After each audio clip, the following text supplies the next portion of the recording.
Today is Trinity Sunday. Our gospel text is from John chapter 3, verses 16 through 18. You know the text, perhaps one of the most quoted texts in the whole of the Gospels.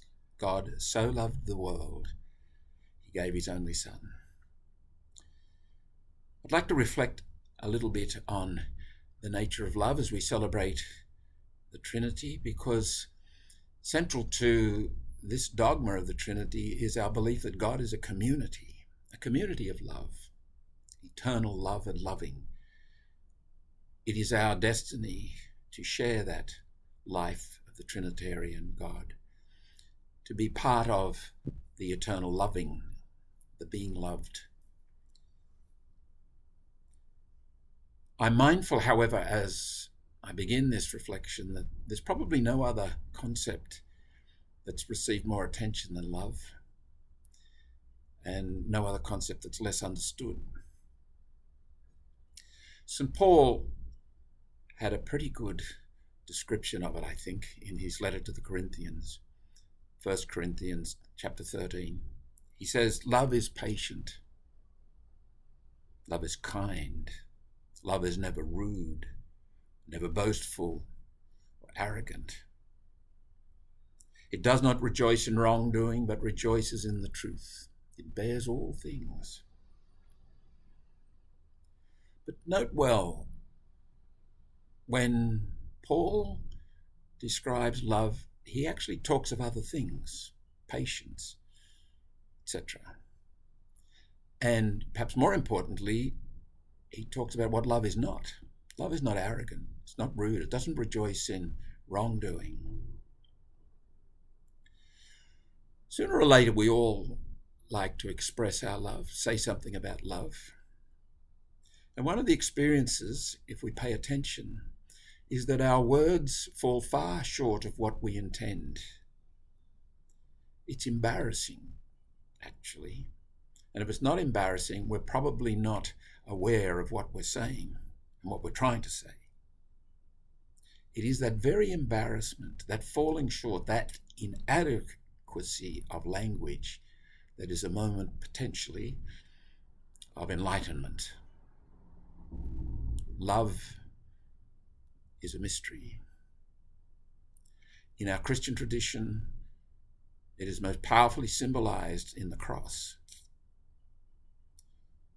To speak of love is to point in that direction, and how pathetically short so much of our loving is when we think of the love of God. God so loved the world. In those words of John chapter 3, verse 16, I think there's a danger. And the danger is this, that we actually assume we know what they mean. God so loved the world. There it is. And then we go on to tell other people who perhaps aren't believers, this is what we believe, God so loved the world. Do we really understand what we are saying? If we don't, the danger is that what we communicate won't be love. It perhaps will be our own anxiety or our own fears. Love is a shy subject. We ought to respect that shyness. Sometimes the best communication of love is silent presence. Just being with often says much more than a whole book of words. Before we press on, I invite you to join me in a brief little exercise in Lectio Divina. Take the phrase, God so loved the world. Pause there. Listen. Repeat the words. God so loved the world. Let the words find a home in you. Let the words speak to your heart.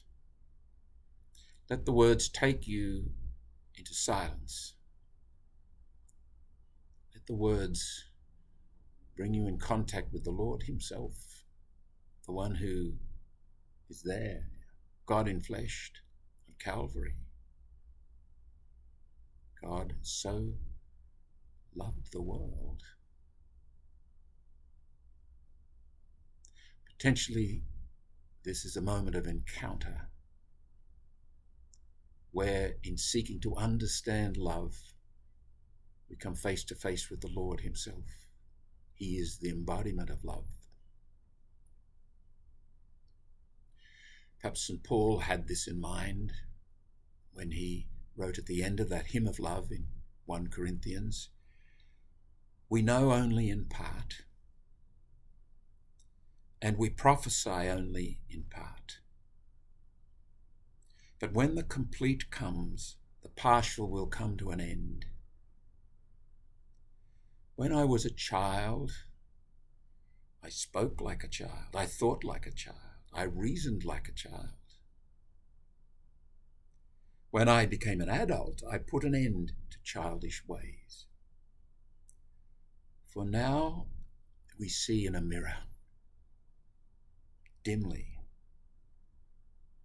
but then we will see face to face. Now I know only in part, then I will know fully, even as I have been fully known."